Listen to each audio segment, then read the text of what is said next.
So those are the first 5 books. They're called the Torah. After that, we have books in the Old Testament which are histories, and then we have books of wisdom and poetry, and then prophecies. Let's write this down, shall we? Let's get a piece of paper, and it might help our viewers in home as well. So we have the Old Testament.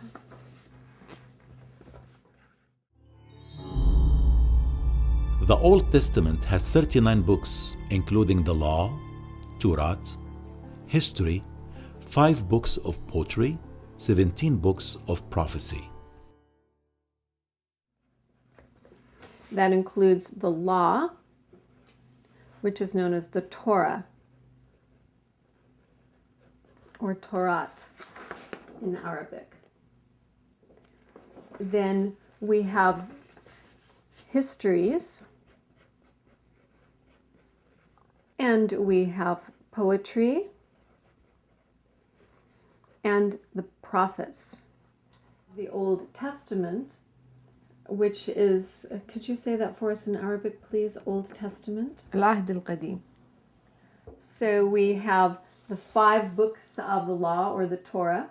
We have 12 histories, 5 books of poetry, and we have 5 major prophets and about 12 minor prophets. Not that they were minor in importance, because certainly Yunus was very important. He brought all of Nineveh to repent and follow the one true God. So isn't that exciting to know that a major city in what is now Iraq totally repented because of a prophet? So those are the writings of the Old Testament.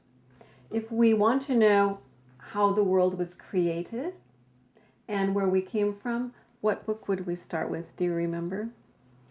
Before we talked about the beginnings. التكوين. Takwin, the Genesis. So we find the story of Genesis in the Old Testament. We find the prophets. We find Nabi Adam, Nabi Ibrahim, Nabi Nuh, Nabi Musa, and the prophets who spoke about Jesus. So this is very good and wonderful information for the story of where we came from and for God's view of it. When we go to university, we will read history, but we get a very different view of history and a different view of what was going on. But when we read the Bible, we get God's view of it.